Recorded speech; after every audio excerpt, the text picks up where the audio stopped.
Estás escuchando Camino, Verdad y Vida con el apóstol Mario Luis Suárez. Camino, Verdad y Vida. Quiero que usted me acompañe en el libro de Josué, capítulo 13, verso 1. Hoy quiero compartir este tema que lo he denominado sacando fuerzas de debilidad. Dice Josué 13:1, siendo Josué ya viejo, entrado en años, Jehová le dijo: tú eres ya viejo, de edad avanzada, y queda aún mucha tierra por poseer. Amados, cuando la Biblia dice que Dios le habló a Josué y le dice el Señor: tú eres ya viejo, es la única vez en toda la Biblia que Dios llama viejo a alguien. Nunca he leído esto en otro lugar de la Escritura. Y lo que me impresiona es que dice la Escritura que Josué estaba ya entrado en años. Amén. Pero la Biblia dice, como una manera redundante, que Josué no solo estaba entrado en años, sino que era viejo. ¿Y acaso no es eso lo mismo? Pues para Dios no. Para Dios, una cosa es que alguien esté entrado en años y otra cosa es que Dios mismo lo vea viejo.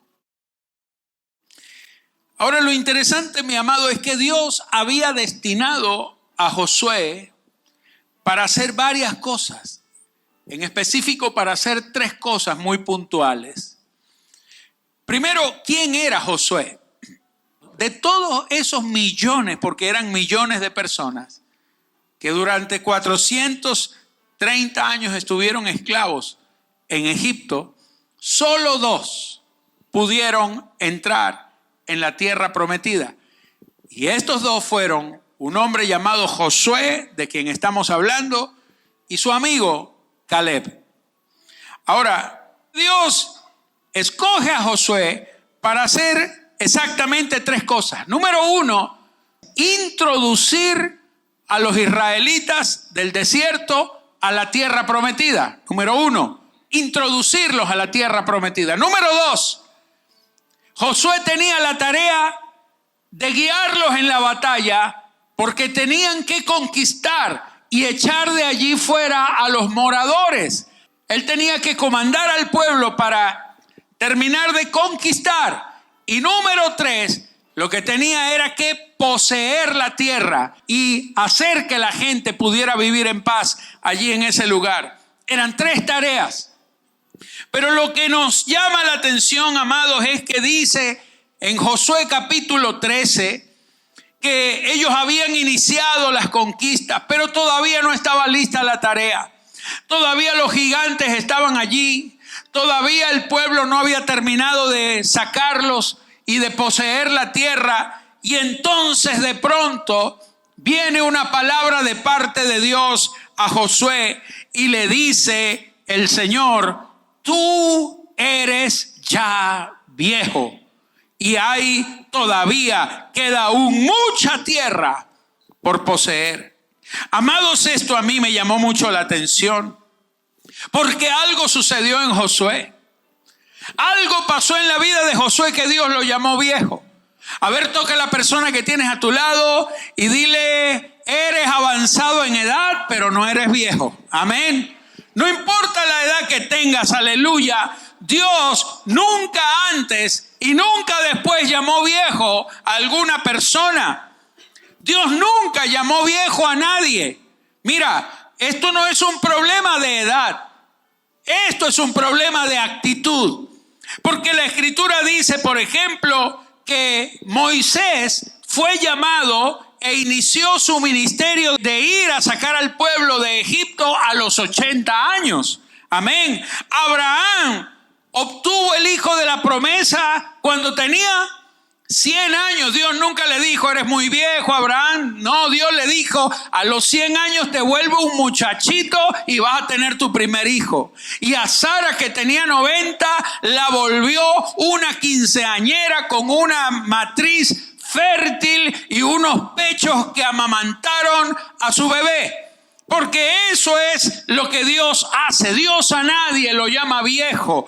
Amén. Abraham tenía 100, Sara 90, Moisés 80. Pero hubo un hombre llamado Matusalén, por ejemplo, el hombre más viejo. Usted ha escuchado ese dicho que dice, este es más viejo que Matusalén.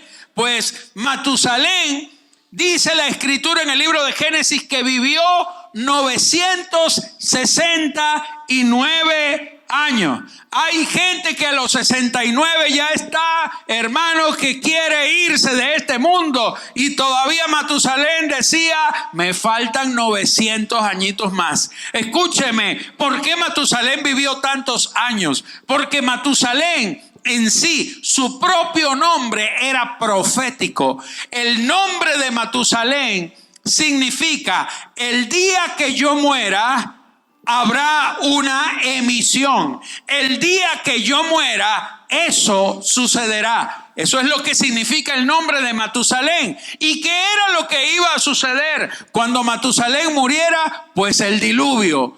Los cielos se abrirían, caerían las aguas. Entonces Dios le dijo a Matusalén, el día que tú mueras vendrá un diluvio. Pero Matusalén tenía un nieto que se llamó Noé. Y cuando Noé nació, a Noé Dios le asignó la tarea de construir un arca. Amados, y hasta que Noé no construyera el arca, Matusalén tenía prohibido volverse viejo y morir. Matusalén dijo, si yo me muero antes de que Noé construya el arca, hasta Noé se muere, no se salva nadie. Por eso él decía, no me puedo volver viejo, tengo que vivir. Y Matusalén vivía, amados míos. ¿Y sabe cuántos años tenía Matusalén cuando Noé comenzó a construir el arca? Nada más, tenía 869 añitos. Y entonces Noé duró 100 años construyendo el arca. Y todavía Matusalén decía, no me puedo morir, no me puedo volver viejo, tengo que seguir viviendo, porque si me muero antes de tiempo, viene el diluvio y nadie se salva. Y el día que murió, una semana después, vino el diluvio. Dile que está a tu lado, no te puedes volver viejo. Dios a Matusalén no lo llamó viejo, era un profeta hasta el último de sus días. El día que yo muera, eso sucederá. Mi amado, para Dios nadie es lo suficientemente viejo como para que Dios deje de hacer su obra en él. Dios no tiene problemas con la edad, pero con Josué tuvo un problema, porque Dios a Josué lo llamó viejo, y eso es por una única razón, no por su edad. Lo llamó viejo porque Josué se envejeció al perder la fuerza del Señor. Perdió la fuerza. Y Dios le dijo, todavía hay mucha tierra por conquistar, pero tengo un problema contigo. Te has vuelto viejo. Pero mire lo que sucedió con Caleb. En el capítulo 14, verso 10, le dice a Josué, ahora bien, Jehová me ha hecho vivir, como él dijo. Amén. Estos 45 años, desde el tiempo que Jehová habló estas palabras a Moisés, cuando Israel andaba por el desierto, y ahora, 45 años después, he aquí, hoy soy de edad de 85 años. O sea, Dios me habló cuando tenía 40 y ahora tengo 85, porque hace 45 años que Dios me habló. Pero el verso 11, Caleb le dijo, pero a diferencia tuya, Josué, yo no soy viejo. Le dijo, todavía estoy tan fuerte como el día que Moisés me envió. Aleluya. ¿Cuál era mi fuerza? Entonces, tal es ahora mi fuerza para la guerra y para salir y para entrar. Dame pues ahora este monte del cual habló Jehová aquel día, porque tú oíste, tú también escuchaste la misma palabra, tú también fuiste testigo, a ti también se te dio la palabra, es lo que le está diciendo, porque tú oíste en aquel día que los anaseos están allí y que hay ciudades grandes y fortificadas, y quizás Jehová estará conmigo y los echaré como Jehová ha dicho. Josué entonces le bendijo y dio a Caleb, hijo de Jefone, a Hebrón por heredad. Aleluya, dale un aplauso al rey. Mi amado, Caleb ve que Josué se está poniendo viejo, que ya no están peleando, que ya no hay conquista. Y él le dijo, mira Josué, hace 45 años Dios me dio una palabra, tú estabas allí. Moisés nos dijo que nosotros entraríamos, que Dios nos daría la tierra como herencia. A mí me das ese monte, porque ese monte me lo prometieron a mí. Y hace 45 años Dios lo dijo. Y hace 45 años yo he estado peleando y he estado esperando. Y todavía, ahora que tengo 85 años de edad, tengo la misma fuerza de antes. Él no le dijo, estoy viejo, estoy cansado, estoy caduco. No, él le dijo, tengo la misma fuerza, porque no es un tema de edad, no es un tema, señores, de cuerpo físico. Esto es un tema de fe, esto es un tema de la gracia del Señor, esto es un tema de la fuerza del Señor que opera sobre tu vida. Aleluya. Mira, mi amado, Caleb le dijo a Josué, yo no tengo necesidad de que Dios me vuelva a hablar, porque hace 45 años Él me dio una palabra. ¿Y sabe por qué Dios no me la ha vuelto a repetir? Porque tengo la misma fuerza de fe desde el primer día que la oí. En 45 años no he dudado. En 45 años, aunque he pasado por lo que he pasado, aunque mi cuerpo se va envejeciendo, aunque mi fuerza natural física se me va cayendo, yo por dentro, aunque por fuera tengo 85, por dentro tengo 40. Porque la misma fuerza que tuve para creer cuando me dieron la palabra es la misma fuerza que tengo ahora. Tengo la misma fuerza para entrar, tengo la misma fuerza para salir, tengo la misma fuerza para cortarle la cabeza a un gigante. Porque esto no es un tema de edad, es un tema de palabras. Palabras de fe que te llenan a ti de la fuerza del Señor. Dale un aplauso al Rey, aleluya. No dejes que Dios te llame viejo. Amén. Tienes que aprender a sacar fuerza de debilidad. Amado, cuando Sara, la esposa de Abraham, la Biblia dice que ella era avanzada en edad, no dice que era vieja y tenía 90, y Dios no la llama vieja. Sara era avanzada en edad cuando recibió fuerza para concebir. Hebreos 11:11 dice, por la fe también la misma Sara, siendo estéril, recibió fuerza para concebir. ¿Qué recibió? Fuerza. ¿Para qué?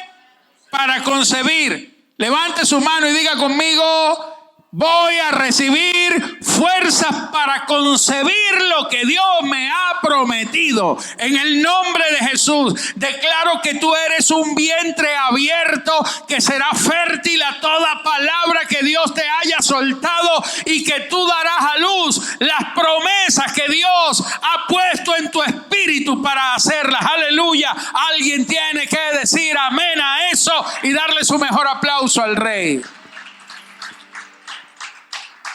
La Biblia dice aquí, recibió fuerzas para concebir y dio a luz aún fuera de tiempo. No dice que dio a luz aún siendo vieja. Nadie da a luz viejo. Tú das a luz cuando tienes la fuerza, el vigor del principio. ella dio a luz aún fuera del tiempo de la edad. No la llama vieja, le dice, usted está fuera del tiempo de la edad, pero a mí no me importa, porque estás por dentro joven, con la fuerza del Señor.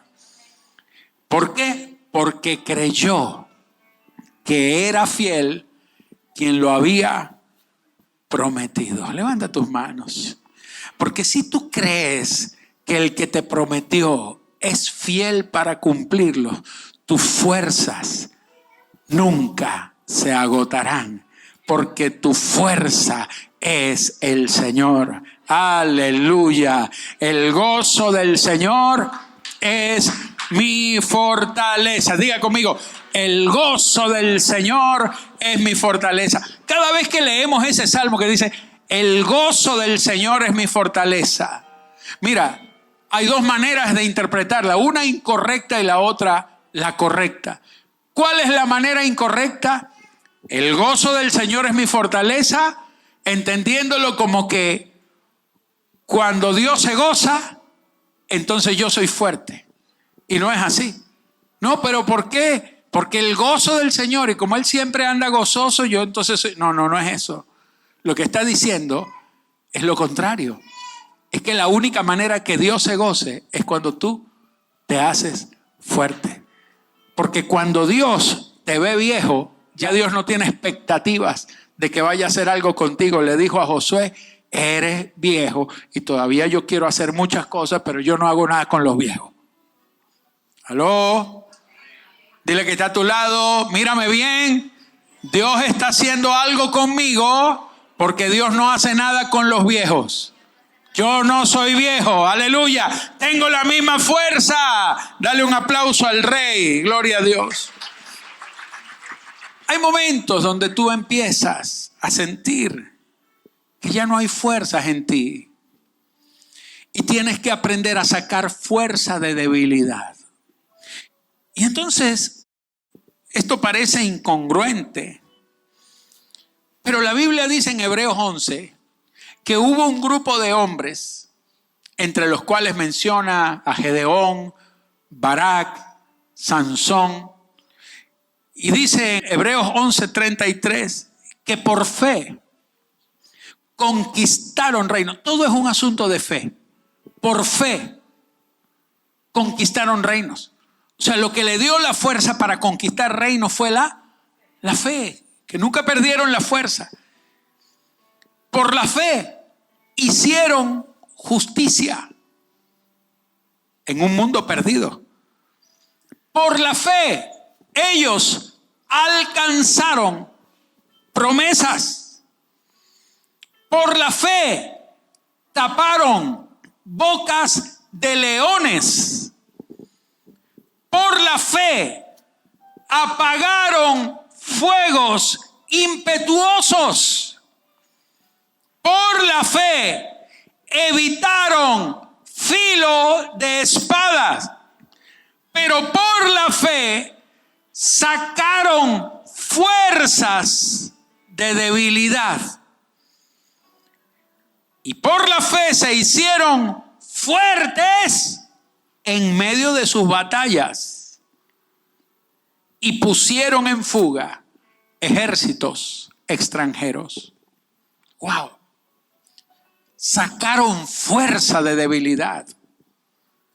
Y así es como dije que les iba a hablar de esto. Sacando fuerza de debilidad. Y esta es una de las mayores incongruencias. ¿Cómo puedes tú sacar fuerza de debilidad? ¿Acaso no es la debilidad la ausencia de fuerza?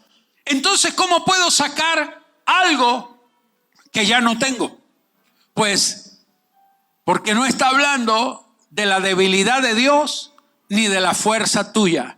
Está hablando de que en tu debilidad vas a sacar la fuerza de Dios que está en ti. ¿Cómo sacar fuerzas de debilidad? Apóstol, ¿cómo es eso?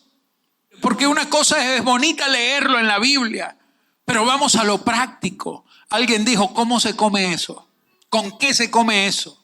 Bueno, vamos a comérnoslo con la palabra. Porque en 2 de Corintios 1, del 8 al 10, El apóstol Pablo nos relata y nos habla de la manera más práctica cómo sacar fuerza cuando estás en tu peor momento de debilidad. Él relata en 2 de Corintios, él escribe a los corintios, él les escribe una carta en la que él les menciona un episodio de su vida que fue lo más trágico que el apóstol Pablo hasta ese momento había vivido. El día en que casi pierdo la vida, pudiera Pablo relatarlo. Y él les cuenta esta historia. Él les dice, 2 de Corintios 1:8. Síganlo en la pantalla. Dice, porque hermanos, no queremos que ignoréis, o sea, no quiero que se les olvide acerca de nuestra tribulación que nos sobrevino en Asia. Diga conmigo, nos sobrevino, o sea, no estaban esperándolo. Fue algo que surgió, una tribulación, una prueba tremenda que nos sobrevino en Asia. Pues fuimos abrumados sobremanera, escucha, más allá de nuestras fuerzas. De tal modo que aún perdimos la esperanza de conservar la vida. Pero tuvimos, verso 9, pero tuvimos en nosotros mismos sentencia de muerte, para que no confiásemos en nosotros mismos, sino en Dios, que resucita a los muertos, el cual nos libró y nos libra, y en quien esperamos que aún nos librará de tan gran muerte. Quizás si no lo explicamos no le vamos a poder sacar la sustancia de lo que el Señor nos quiere revelar aquí. Pero el apóstol Pablo está relatando cuando él llegó a Éfeso.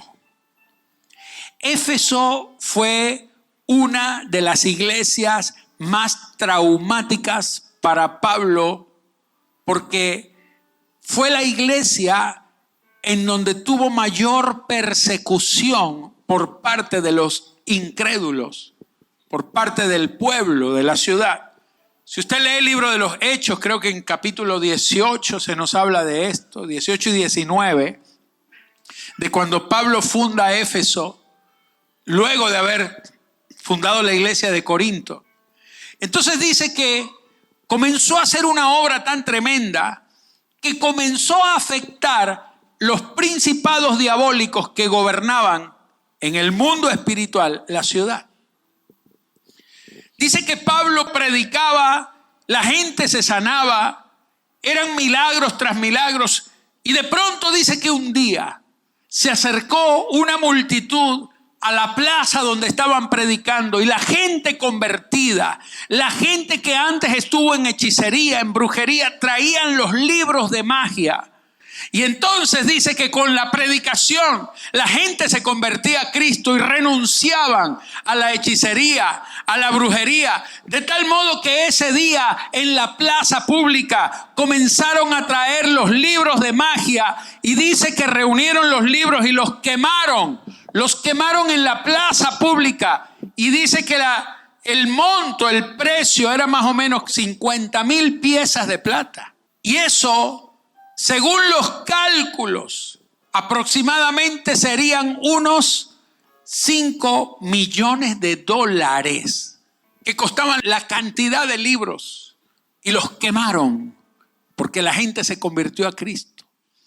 Esto provocó en el mundo espiritual un alboroto. Los demonios, los espíritus que gobernaban sobre las mentes perversas empezaron a hacer un complot, y un hombre llamado Demetrio, dice la Biblia, que empezó a hacer una arenga, empezó a decirle a la gente: estos nos trastornan el camino, nos están quitando el negocio, y empezaron a gritar: grande es Diana de los Efesios, grande. Y toda la multitud, toda la ciudad se detuvo el comercio, se detuvo el transporte, la gente salía a la calle gritando: grande es Diana de los Efesios, adorando a su diosa, y querían matar a Pablo. Dice que se abalanzaron Entraban en las casas de los cristianos y los tomaron y los arrastraron hasta una plaza pública donde los querían ejecutar. El gobierno romano tuvo que interceder y tuvieron los soldados, centuriones romanos. Era un alboroto. Pablo dice que fue tan grande aquello que superó sus fuerzas. Fuimos abrumados sobremanera. Y dice Pablo, más allá de nuestras fuerzas. Ese día se le acabaron a Pablo los amigos. Ese día se le acabaron las influencias. Ese día se le acabaron sus derechos romanos. La gente lo quería matar. Porque hay momentos en tu vida, mi amado, donde Dios te va a llevar a los puntos de quiebre, a puntos extremos, hasta tal momento que Pablo, aún dice la Biblia, que fue tan grande, porque él había vivido tribulaciones, él había pasado por situaciones, pero él dice de tal modo que aún perdimos nosotros mismos la esperanza de conservar la vida. Era tanto el problema que Pablo mira a sus compañeros, los abraza y les dice, amados hermanos, de esta no escapamos. Amados, hasta aquí nos trajo el río. Pablo llegó a un punto de debilidad que perdió la esperanza. Y por ahí dicen que la esperanza es lo último que se pierde. Bueno, hasta eso lo perdió. Dice, perdimos aún la esperanza de conservar la vida. Él ya no podía decir, al menos que nos pongan presos, que nos den con látigo. No.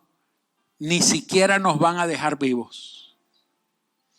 Ahora, mi amado, hay momentos en nuestra vida donde Dios nos va a llevar a esos puntos de quiebre, donde Dios te va a confrontar con tu mayor debilidad, cuando ya no tienes fuerza para seguir, cuando se te agotaron todos los recursos, cuando se te cerraron todas las puertas y cuando ya no encuentras en lo humano ninguna posibilidad ni ninguna salida. Y entonces ahí es donde Dios dice, llegó el momento de que saques fuerza de debilidad. ¿Cómo? Aquí está la clave, versículo 9. Versículo 9. En el versículo 8, Pablo termina diciendo, de modo que aún perdimos la esperanza de conservar la vida. Pero en el verso 9 dice, pero, wow, ahí está la salida, pero, los peros de Dios.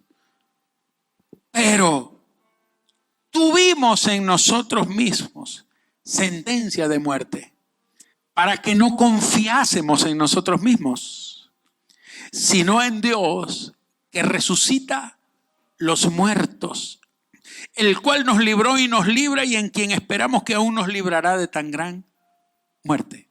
Pablo dice, verso 8, perdimos la esperanza de salir con vida, pero en el verso 9 dice, pero tuvimos en nosotros mismos sentencia de muerte. Présteme atención.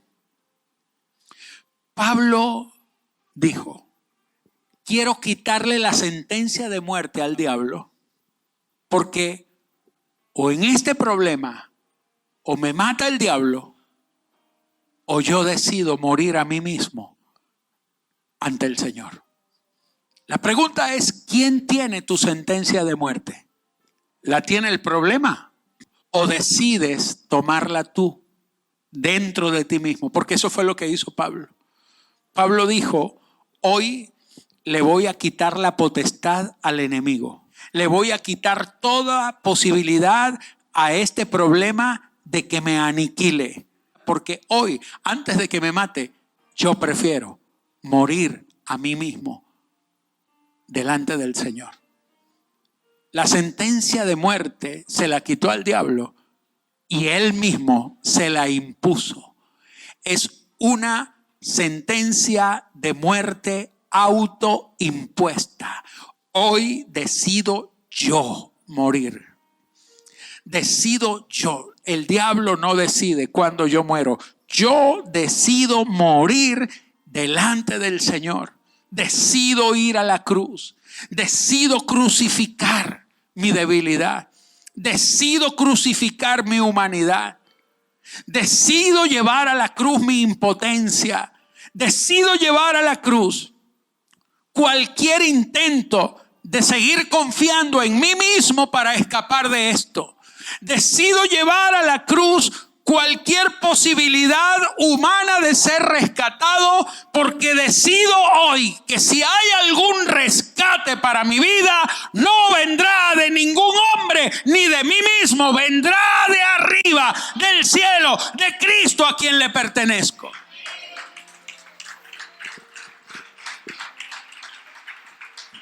Pero tuvimos en nosotros mismos sentencia de muerte.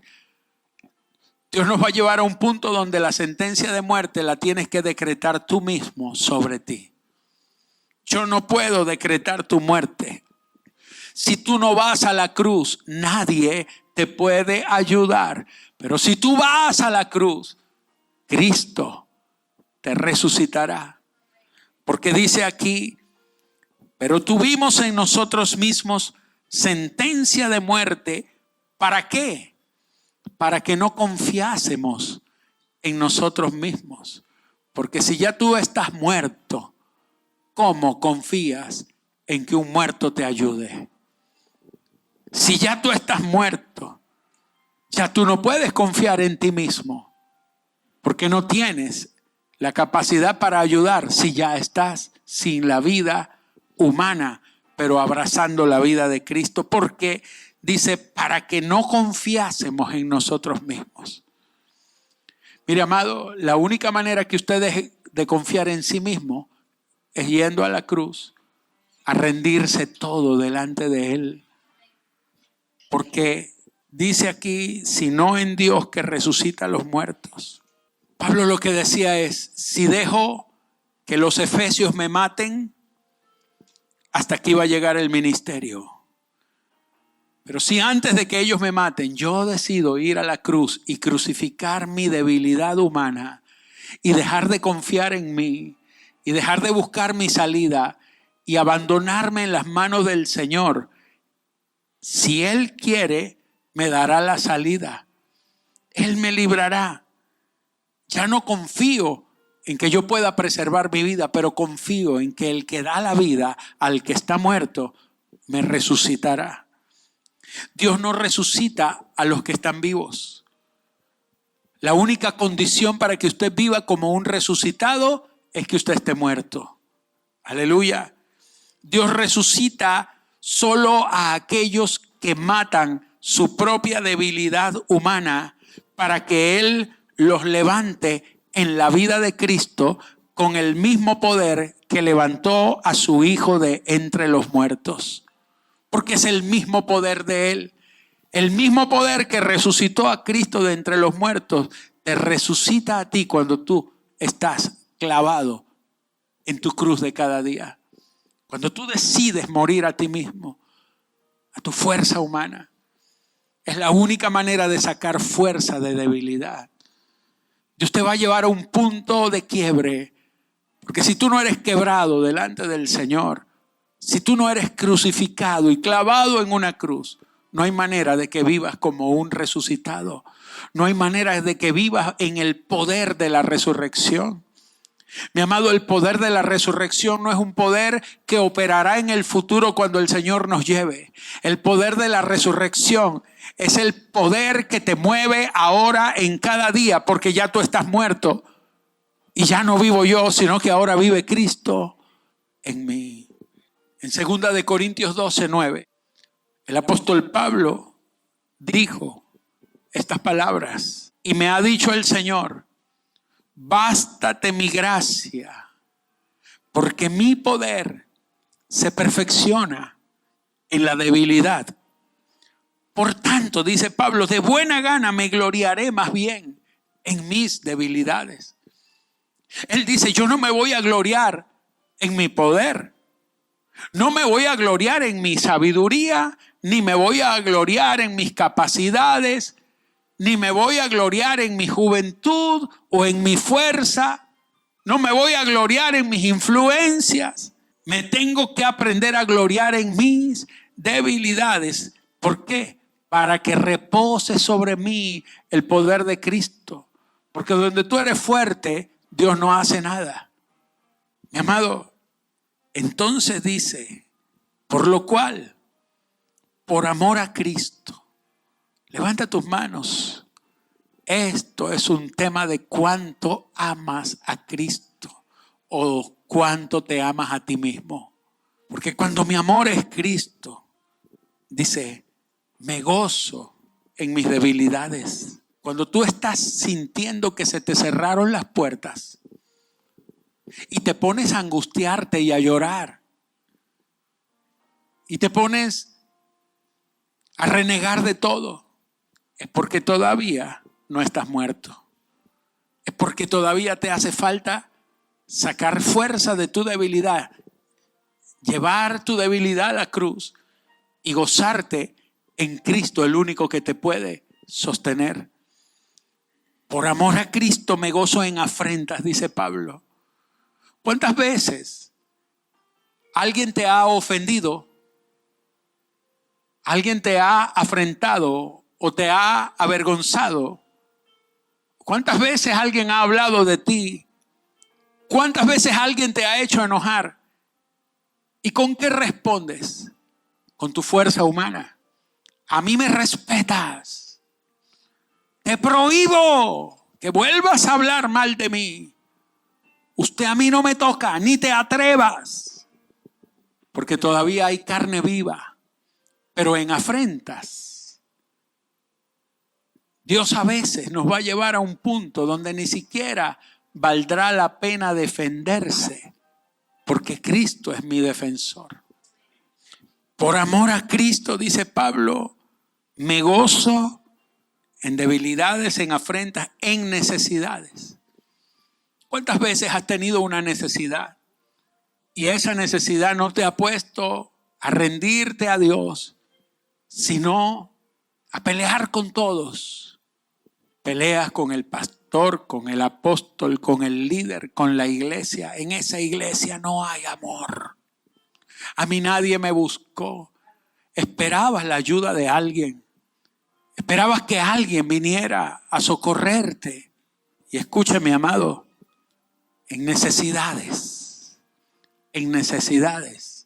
A veces las necesidades van a ser el instrumento de Dios para que tú te rindas a Él.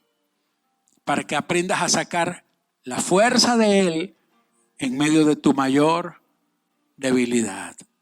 Pablo decía, me gozo en persecuciones. Cuando estoy siendo perseguido y no tengo a quién recurrir ni dónde esconderme. Torre fuerte es el nombre de Jehová y a él correrá el justo. En angustias, me gozo en angustias. ¿Quién se puede gozar en angustia? Alguien que no la vive, alguien que no la siente, alguien que ya está muerto. Nadie se goza, un vivo no se goza en angustia. Solo alguien que no siente la angustia porque ya no vive él, sino Cristo. Amada iglesia, Pablo decía, porque cuando soy débil, entonces soy fuerte.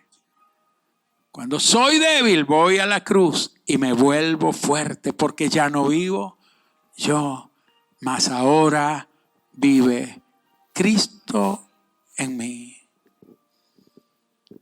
¿Cómo sacas fuerza de tu debilidad? Isaías capítulo 40, versículo 28. Esto es poderoso. Dice, ¿no has sabido, no has oído que el Dios eterno es Jehová, el cual creó los confines de la tierra? O sea, ¿no te has dado cuenta que el Dios que no tiene tiempos, que no se vuelve viejo, es el que creó de la nada todo lo que existe? ¿No lo has escuchado? ¿No te has dado cuenta hasta ahora que ese es tu papá, que ese es tu Dios? Que Él es el que te sostiene. Y dice aún más, no desfallece. Él no desfallece, ni se fatiga con cansancio. Y su entendimiento no hay quien lo alcance. La Escritura dice, no hay un solo hombre en esta tierra que pueda entender al Señor. No hay. Si tú dices, no entiendo, estás en el mejor momento de tu debilidad. Estás apto para ir a la cruz. ¿Por qué? Porque cuando tú no entiendes, estás dejándole lugar al que todo lo entiende, al que domina el escenario a la perfección, porque Él es el que hizo todo. Pero verso 29 dice, Él da esfuerzo al cansado y multiplica las fuerzas al que no tiene ninguna. Los muchachos se fatigan y se cansan. Los jóvenes flaquean y caen. Pero los que esperan a Jehová tendrán nuevas fuerzas. Sacarán fuerza de la debilidad. Los que esperan a Jehová levantarán alas como las águilas, correrán y no se cansarán, caminarán y no se fatigarán. Mi amado, cuando yo leí este versículo que dice que Él da esfuerzo al cansado y Él multiplica las fuerzas al que no tiene ninguna, porque las fuerzas que Él multiplica no son las tuyas, sino las de Él. Amén. Y el esfuerzo que le da al cansado no es el esfuerzo del cansado, sino del que no se fatiga ni se cansa, de Cristo. Y entonces, dice, los muchachos se fatigan y se cansan. ¿Qué es un muchacho? Un inmaduro. Eso es lo que significa la palabra muchacho, nahar. Un niño que no ha crecido. Un niño espiritual que no ha madurado. Un niño que no ha sido formado Cristo en él. Que todo vive amenazando. Me voy de acá, no sigo, esto es muy difícil. Que llora por todo. Un niño. Los muchachos. Esto no es un tema de edad. No es un tema de edad. Los muchachos se fatigan, los inmaduros, los que no tienen a Cristo formado en ellos, se fatigan y se cansan. Los jóvenes, los que se creen fuertes, porque eso es lo que significa aquí joven, un hombre vigoroso, en la flor de la edad, el que tiene todo para confiar en sí mismo, flaquean y caen. Aquí significa tambalear, trastabillar. El mismo Señor dice, el que piense que está firme, mire que no caiga. Nadie está lo suficientemente fuerte. En algún momento vas a trastabillar, te vas a tambalear y te puedes caer. Los muchachos no pueden. Los jóvenes fuertes y vigorosos tampoco pueden. Josué tampoco, porque te has vuelto viejo. Ni el muchacho, ni el joven, ni el viejo pueden. ¿Quién puede entonces sacar fuerza de debilidad? Los que esperan a Jehová tendrán nuevas fuerzas. Levantarán alas como las águilas. Correrán y no se cansarán. Caminarán y no se fatigarán. Y entonces yo me preguntaba, ¿qué significa esperar a Jehová? Durante años yo pensé que esperar a Jehová era quedarse tranquilo, sentado en una silla o acostado, hasta que descubrí lo que significa esperar a Jehová. Porque aquí la palabra esperar no significa quedarse en un lugar resignado hasta que Él haga algo. Eso no es esperar. La palabra que aquí se traduce como esperar es la palabra hebrea kavá, que significa atar algo. Atar algo.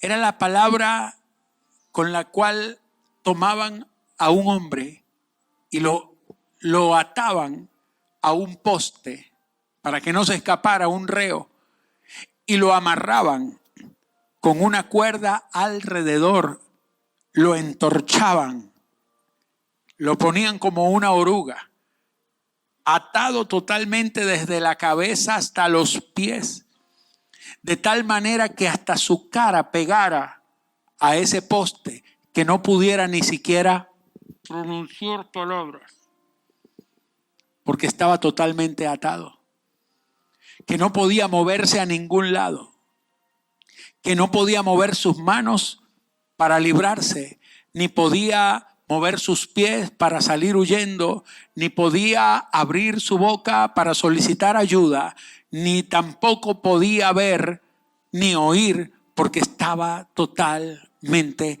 atado, entrelazado a un poste. Solo que aquí dice que usted no va a estar atado a un poste.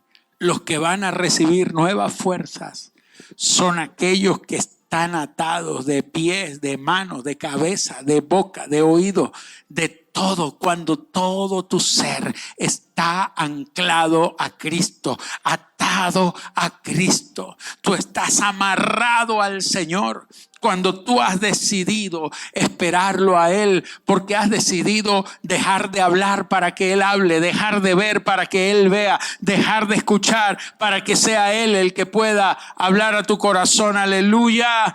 Y cuando tú decides que tus manos dejan de hacer obra y tus pies dejan de conducirte a donde quieres huir. No, cuando tú estás totalmente amarrado a Cristo, atado a Cristo, cuando decidiste voluntariamente ir a la cruz y ser crucificado para Él, crucificar tus deseos, tus pasiones, tus debilidades delante de Él y decirle: aquí estoy yo, Señor, para que seas tú el que haga su voluntad en mi vida. Dejaré de hacer lo que siempre he querido hacer para que tú hagas lo que siempre tú has querido hacer. Aleluya. Y estos, los que esperan al Señor, tendrán nueva fuerza. Tendrás tus manos atadas, pero Dios te dará alas como águila. Señores, tienes tus manos y tus pies atados, pero Dios te habilita para correr con el poder de Él, para llegar hasta donde no podías llegar.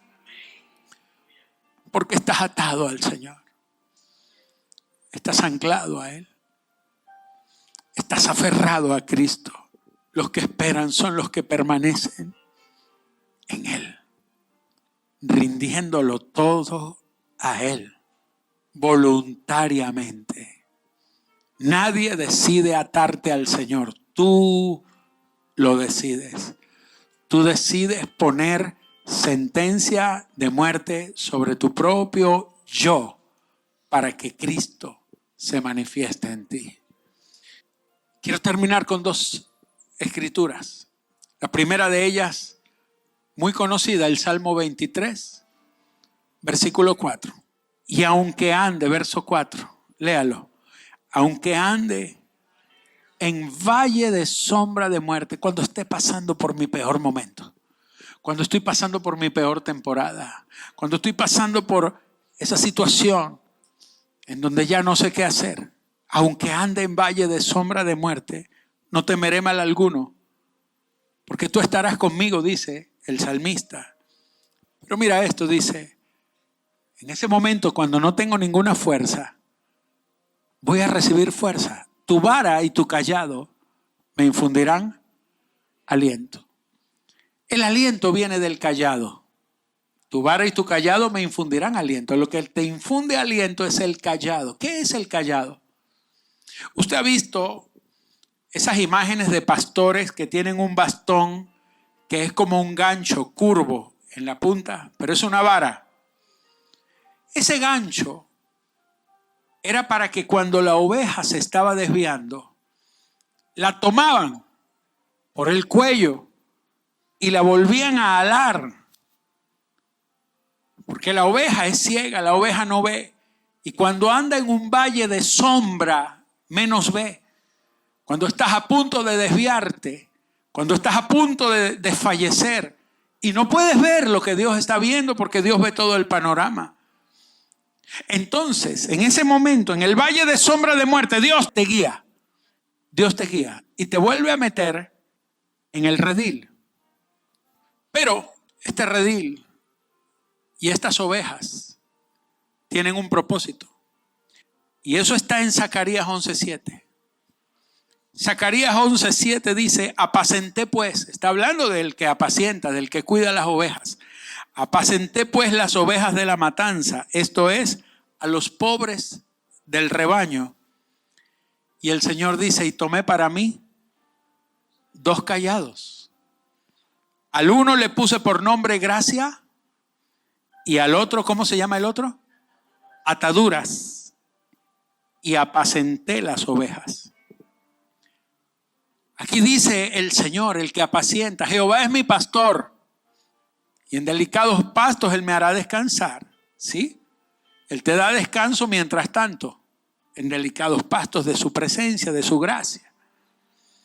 Pero estas ovejas de las que el Señor habla aquí son las ovejas de la matanza. Son las ovejas que tienen que ser sacrificadas. No son ovejas que van a vivir toda la vida en un verde prado. Son ovejas que están dedicadas para ser sacrificadas el día de la Pascua, como lo fue Cristo. Haya pues este mismo sentir en vosotros que hubo en Cristo Jesús, el cual, siendo en forma de Dios, dice que dejó todo como cosa a la cual aferrarse. No quiso aferrarse a nada de eso, sino que se hizo obediente y obediente hasta la muerte de cruz. A Cristo no lo mataron. Él se dio. Él se entregó. A Pablo no lo mataron los efesios. Él puso su propia sentencia de muerte.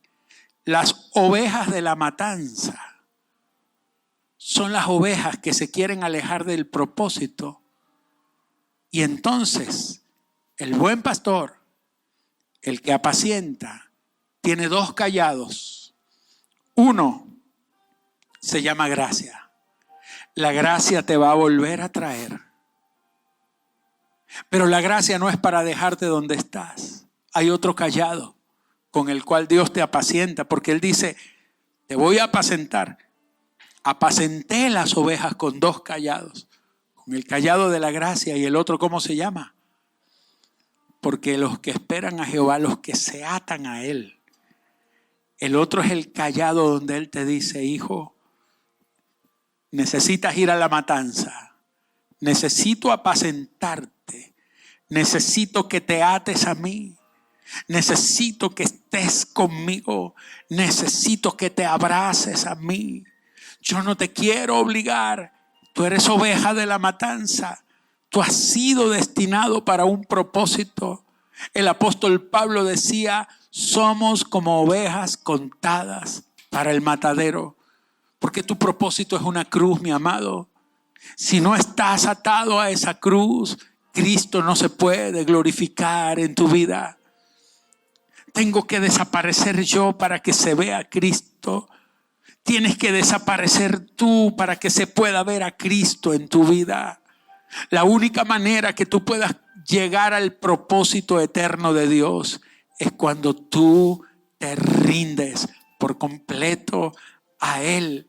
Y aun cuando estás en tu momento de mayor debilidad, el Señor te dice: ven, átate a mí, átate a mi palabra, átate a la vida, átate a mi gloria, átate a mi gracia, átate a mi presencia, porque allí recibirás nuevas fuerzas para llegar hasta el final.